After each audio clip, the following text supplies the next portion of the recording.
ಎಲ್ಲರಿಗೂ ನಮಸ್ಕಾರ. ನಾನು Mangala Shivappa. Welcome to Sridevi Arts. ಇನ್ನೇನು ಶ್ರಾವಣ ಮಾಸ ಹತ್ರ ಬರ್ತಾ ಇದೆ. ಶ್ರಾವಣ ಮಾಸ ಅಂದ್ರೆ ಹಬ್ಬಗಳ ಸರಮಾಲೆ. ಹಬ್ಬಗಳು ಬಂತು ಅಂದ್ರೆ ರಂಗೋಲಿ ಹಾಕೋದೇ ಒಂದು ಸಡಗರ. ಆ ರಂಗೋಲಿ ಹಾಕೋದಕ್ಕೆ ನಾವು ಎಷ್ಟೊಂದು ಸಮಯವನ್ನು ತಗೋತೀವಿ. ಆದರೆ ಆರ್ಟಿಫಿಷಿಯಲ್ ರಂಗೋಲಿಗಳನ್ನು ಮಾಡಿಟ್ಕೊಂಡ್ರೆ ನಾವು ಎಷ್ಟೊಂದು ಸಮಯವನ್ನು ಕೂಡ ಬಳಸ್ಬೋದು. ಇಂದಿನ ಸಂಚಿಕೆಯಲ್ಲಿ ಆರ್ಟಿಫಿಷಿಯಲ್ ರಂಗೋಲಿಯನ್ನ ಹೇಗೆ ಮಾಡೋದು ಅನ್ನೋದನ್ನ ಹೇಳ್ಕೊಡ್ತಾ ಇದ್ದೀನಿ. ಬನ್ನಿ ನೋಡೋಣ.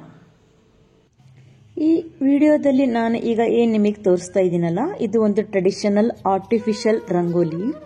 ಈ ರಂಗೋಲಿಯನ್ನು ನಾನು ಹೇಗೆ ಮಾಡೋದು, ಪಾರ್ಟ್ ಬೈ ಪಾರ್ಟ್ ಹೇಗೆ ಮಾಡೋದು ಅನ್ನೋದನ್ನು ತೋರಿಸ್ತೀನಿ.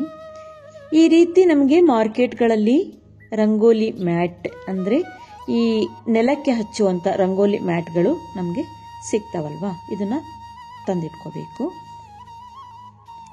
ಆಮೇಲೆ ಈ ರೋಲ್ ಹೇಗೆ ಮಾಡಿದ್ದೀನಿ ಅಂತ ನಾನೀಗ ತೋರಿಸ್ಕೊಡ್ತೀನಿ. ಈ ರೀತಿ ಪೇಪರ್ ರೋಲ್ಗಳಲ್ಲಾದರೂ ನೀವು ಮಾಡ್ಬೋದು. ಅಂದರೆ ಈ ರೋಲನ್ನು, ಅದು ಇಲ್ಲಾಂದರೆ ಈ ರೀತಿ ಪ್ಲಾಸ್ಟಿಕ್ ಡಬ್ಬಗಳನ್ನು ಬೇಕಾದರೂ ಇಟ್ಕೊಂಡು ನೀವು ಮಾಡ್ಬೋದು. ಅದು ಇಲ್ಲಾಂದರೆ ಈ ರೀತಿ ಪೇಂಟ್ ಅಥವಾ ಗಮ್ ಡಬ್ಬಗಳು ಬರುತ್ತಲ್ಲ, ಇದರಲ್ಲೂ ಕೂಡ ಮಾಡ್ಬೋದು. ಹಾಗೆ ಪ್ಲಾಸ್ಟಿಕ್ ಚಂಬನ್ ಬೇಕಿದ್ರೂ ಉಪಯೋಗಿಸಿ ಈ ರೀತಿ ನಾವು ಮಾಡ್ಕೊಳ್ಬೋದು.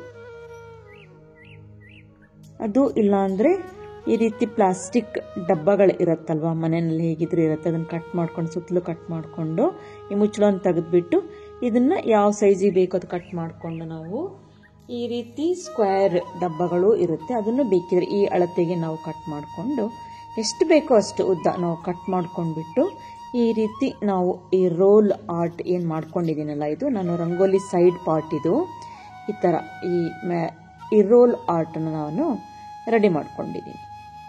ನಾನು ಈಗ ಈ ರೋಲ್ ಆರ್ಟನ್ನು ಅದು ಪೇಪರ್ ರೋಲ್ ನನ್ನ ಹತ್ರ ಇತ್ತು, ನಾನು ನಿಮಗೆ ತೋರಿಸಿದ್ನಲ್ಲ ಆ ಪೇಪರ್ ರೋಲ್, ಈ ಪೇಪರ್ ರೋಲ್ ನನ್ನ ಹತ್ರ ಇತ್ತಿದು. ಸೊ ಹಾಗಾಗಿ ನಾನು ಇದನ್ನು ಬಳಸ್ಕೊಳ್ತಾ ಇದ್ದೀನಿ. ಇದನ್ನು ಈಗ ನಾನು ಟೇಪಿಂದ 2.5 ಇಂಚಸ್ಸಿಗೆ ನೋಡಿ, 2.5 ಇಂಚಸ್ಸಿಗೆ ನಾನು ಮಾರ್ಕ್ ಹಾಕೊಂಡ್ಬಿಟ್ಟು ಸುತ್ತಲೂ ಮಾರ್ಕ್ ಹಾಕೊಳ್ಬೇಕು.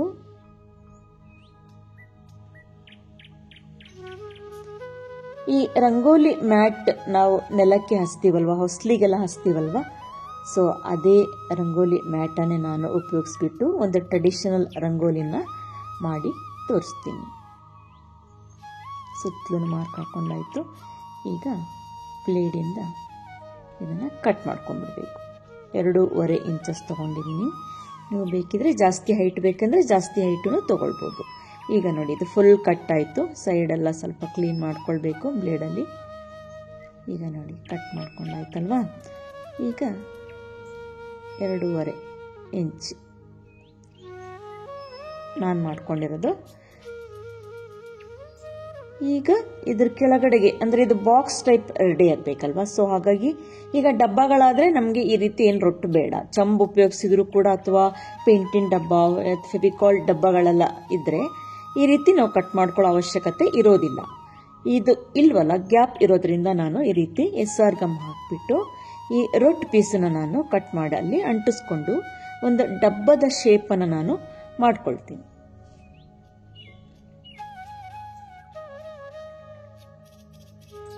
ಸುತ್ತಲೂ SR ಗಮ್ಮನ್ನು ಹಚ್ಕೋಬೇಕು. ಫೆವಿಕಾಲ್ ಹಾಕಿದರೆ ಅಷ್ಟು ಬೇಗ ಕ್ವಿಕ್ಕಾಗಿ ಸೆಟ್ ಆಗಲ್ಲ, ಸೊ ಹಾಗಾಗಿ ನಾನು SR ಗಮ್ಮನ್ನೇ ಜಾಸ್ತಿ ಯೂಸ್ ಮಾಡೋದು. SR ಗಮ್ಮನ್ನು ಹಾಕೊಳ್ತಾ ಇದ್ದೀನಿ. ಹಾಕಿ ಅಂಟಿಸ್ಕೊಂಡಾಯ್ತು. ಈಗ ಮತ್ತೆ ಸೇಫ್ಟಿಗೆ ನಾನು ಈ ಪೇಪರ್ ಟೇಪನ್ನು ನಾನು ಸುತ್ತಲೂ ನಾನು ಹಚ್ಕೊಳ್ತೀನಿ.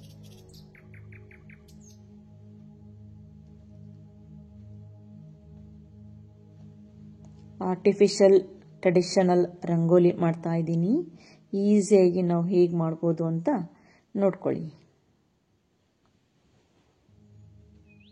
ಈಗ ಇದನ್ನೆಲ್ಲ ಅಂಟಿಸ್ಕೊಂಡು ಗಟ್ಟಿಯಾಗಿ ಲಾಕ್ ಮಾಡ್ಕೊಳ್ತೀನಿ.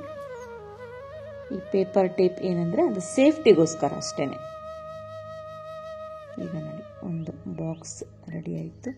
ಮತ್ತು ಸ್ವಲ್ಪ ಅಗಲವಾಗಿರುವಂಥ ಪೇಪರ್ ಟೇಪನ್ನು ಹಚ್ಕೊಂಡು ಅಂದರೆ ನೀಟಾಗಿ, ಅಂದರೆ ಈ ಫಿನಿಶಿಂಗ್ ನೀಟಾಗಿ ಬರಲಿ ಅಂತ ಅಷ್ಟೇ, ಮತ್ತು ಸೇಫ್ಟಿಗೋಸ್ಕರ ಇದನ್ನು ಹಚ್ಕೊಂಡು ಆಮೇಲೆ ನಾನು ಪೇಂಟಿಂಗ್, ಆಯಿಲ್ ಪೇಂಟ್ ಆಗಿರ್ಬೋದು ಅಥವಾ ಫ್ಯಾಬ್ರಿಕ್ ಪೇಂಟ್ ಆಗಿರ್ಬೋದು, ನಾನು ಮುಂದೆ ತೋರಿಸ್ತೀನಿ ನಿಮಗೆ.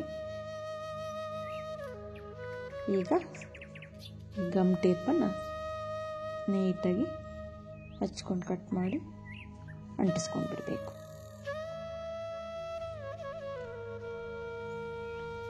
ಗಟ್ಟಿಯಾಗಿ ಹೊತ್ಕೋಬೇಕೆಲ್ಲ ಕ್ಲೀನಾಗಿ ಸುತ್ತಲೂ. ಇದೇ ಥರ ನಾವು 4 ಡಬ್ಬಗಳನ್ನು ರೆಡಿ ಮಾಡ್ಕೋಬೇಕು. ಈಗ ನೋಡಿ ರೆಡಿ ಆಯಿತು. ಇದು ರೆಡಿ ಆಗಿದ ತಕ್ಷಣ ಈ ರಂಗೋಲಿ ಮ್ಯಾಟ್ ಏನಿದೆ ಇದಕ್ಕೆ ಕರೆಕ್ಟಾಗಿ ಹೊಂದೋ ಅಂತ ಮ್ಯಾಟನ್ನು ನಾನು ಈಗ ಹಚ್ಕೊಳ್ತೀನಿ. ಇದು ಸ್ವಲ್ಪ ಅದಕ್ಕೆ ಕರೆಕ್ಟಾಗಿ ಆ ಸೈಜಿಗೆ ಕರೆಕ್ಟಾಗಿ ಮ್ಯಾಚ್ ಆಗುತ್ತೆ ಅಂತ ನಾನು ಸ್ವಲ್ಪ ಅಗಲವಾಗಿರೋಂಥ ರಂಗೋಲಿ ಮ್ಯಾಟನ್ನು ನಾನು ತಗೊಂಡಿದ್ದೀನಿ. ಇದರಲ್ಲಿ ಎಲ್ಲ ಕ್ಲೀನಾಗಿ ರಿಂಕಲ್ಸ್ ಇರುತ್ತೆ, ಅದನ್ನೆಲ್ಲ ಸರಿ ಮಾಡಿಕೊಂಡು ಈ ಬ್ಯಾಕ್ ಸೈಡಲ್ಲಿ ಆ ಗಮ್ ಟೇಪ್ ಏನಿರುತ್ತಲ್ಲ ಅದರಲ್ಲೇ ಗಮ್ ಇರುತ್ತೆ. ಇದಕ್ಕೇನು ಫೆವಿಕಾಲ್ ಹಚ್ಕೊಳ್ಳೋದೇನು ಬೇಡ. ನೆಕ್ಸ್ಟ್ ಪಾರ್ಟಿಗೆ ನಾನು ಫೆವಿಕಾಲ್ ಹಚ್ಕೊಳ್ತೀನಿ. ಇದಕ್ಕೇನು ಬೇಡ, ಇದು ಚಿಕ್ಕ ಪಾರ್ಟ್ ಅಲ್ವಾ. ಸೊ ಹಾಗಾಗಿ ನಾನು ಈ ಏನು ರಂಗೋಲಿ ಮ್ಯಾಟನ್ನು ಇದ್ರ ಮೇಲೆ ಈ ರೋಲಿಗೆ ನಾನು ಸುತ್ತಲೂ ನಾನೀಗ ಹಚ್ಕೊಳ್ತೀನಿ.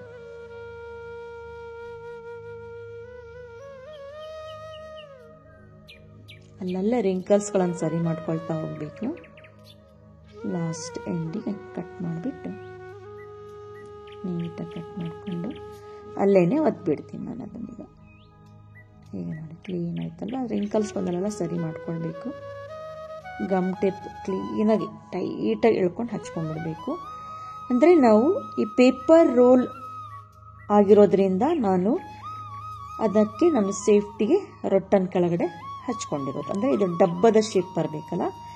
ಸೊ ಹಾಗಾಗಿ ಡಬ್ಬ ತಗೊಂಡ್ರೆ ನೀವು ಇಷ್ಟೊಂದು ಪೇಪರೆಲ್ಲ ಹಚ್ಕೊಳ್ಳೋದು, ರೊಟ್ಟೆಲ್ಲ ಹಚ್ಕೊಳ್ಳೋ ಅವಶ್ಯಕತೆ ಇರೋದಿಲ್ಲ. ಡೈರೆಕ್ಟಾಗಿ ನೀವು ಪೇಪರ್ ಟೇಪನ್ನು ಆ ಡಬ್ಬಕ್ಕೆ ಸ್ವಲ್ಪ ಹಚ್ಕೊಂಡ್ಬಿಟ್ಟು ಆಮೇಲೆ ಈ ರಂಗೋಲಿ ಏನಿದೆ ಇದು ಹಚ್ಕೊಂಡ್ರೆ ಆಗುತ್ತೆ. ಈಗ ನೋಡಿ ಸುತ್ತಲೂ ಸ್ವಲ್ಪ ಅಲ್ಲಲ್ಲೇ ಕಟ್ ಮಾಡಿಕೊಂಡು ಒಳಗಡೆಗೆ ನಾನು ಅಂಟಿಸ್ಕೊಂಡು ಬಿಡ್ತೀನಿ.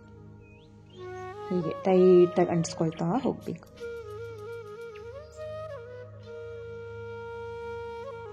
ಪ್ಲಾಸ್ಟಿಕ್ ಪೈಪ್ ಇದ್ರೂ ಈ PVC ಪೈಪ್ ಅಂತ ಬರುತ್ತಲ್ಲ ಅದನ್ನು ಬೇಕಿದ್ರೂ ತೊಗೊಂಡು ಕಟ್ ಮಾಡಿಕೊಂಡು ಅದಕ್ಕೆ ಕೆಳಗಡೆ ರೊಟ್ಟು ಹಚ್ಚಿಬಿಟ್ಟು ಈ ರೀತಿ ನೀವು ಡಬ್ಬದ ಥರ ಶೇಪ್ ಮಾಡ್ಕೊಂಡು ಕೂಡ ಮಾಡ್ಬೋದು. ಈಗ ಇದು ರೆಡಿ ಆಯಿತು ನೋಡಿ. ಈಗ ಡಬ್ಬ ರೆಡಿ ಆಯ್ತಲ್ವಾ, ಕ್ಲೀನಾಗಿ ಒಳಗಡೆಗೆಲ್ಲ ಅಂಟಿಸ್ಕೊಂಡಾಯಿತು. ಈಗ ಇದ್ರ ಒಳಗಡೆಗೆ ನಾನು ಫೋಮ್ ಶೀಟ್ ಬೇಕಲ್ವಾ, ಅಂದರೆ ನೆಕ್ಸ್ಟ್ ಪಾರ್ಟ್ ಉಲ್ಲನ್ ಕೂರಿಸ್ಬೇಕಲ್ಲ. ಸೊ ಹಾಗಾಗಿ ನಾನು ಈ ಏನು ಫೋಮ್ ಶೀಟ್ ಏನಿದೆಯಲ್ಲ ಇದನ್ನು ಕಟ್ ಮಾಡಿಕೊಂಡು ಇದೆಲ್ಲ ಇದರೊಳಗಡೆ ಹಾಕ್ಲಿಕ್ಕೆ ಬೇಕಲ್ಲ. ಸೊ ಹಾಗಾಗಿ ಕಟ್ ಮಾಡಿಬಿಟ್ಟು ಈಗ ನಾನು ಕೂರಿಸ್ಕೊಳ್ತೀನಿ.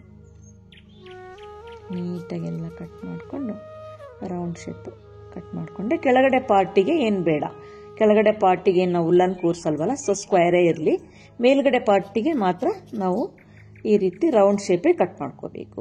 ಈ ಫೋಮ್ ಶೀಟ್ ಏನಕ್ಕೆ ತಗೊಳ್ತಾ ಇದ್ದೀನಿ ಅಂದರೆ ನಾನು ಅಲ್ಲಿ ಸ್ವಲ್ಪ ನನಗೆ ಈಗ ತೋರಿಸ್ತೀನಿ ಇರಿ. ಈ ಫೋಮ್ ಶೀಟನ್ನು ನಾನು ಇದು ಎಕ್ಸ್ಟ್ರಾ ನಾನು ಅದ್ರ ಮೇಲ್ಗಡೆಗೆ ಹಾಕ್ಕೊಳ್ಳಿಕ್ಕೋಸ್ಕರ.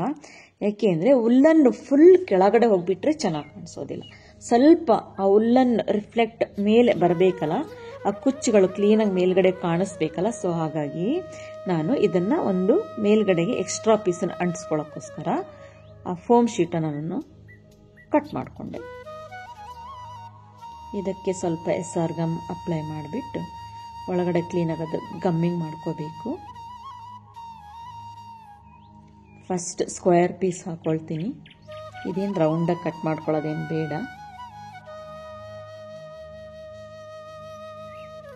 ಕ್ಲೀನಾಗಿ ಅಂಟಿಸ್ಕೋಬೇಕು. ಈಗ ಈ ರೌಂಡ್ ಶೇಪನ್ನು ಅದರ ಒಳಗಡೆ ನಾವು ಮತ್ತೆ SR ಗಮ್ ಹಚ್ಕೊಂಡು ಟೈಟಾಗಿ ಕೂರಿಸ್ಕೋಬೇಕು.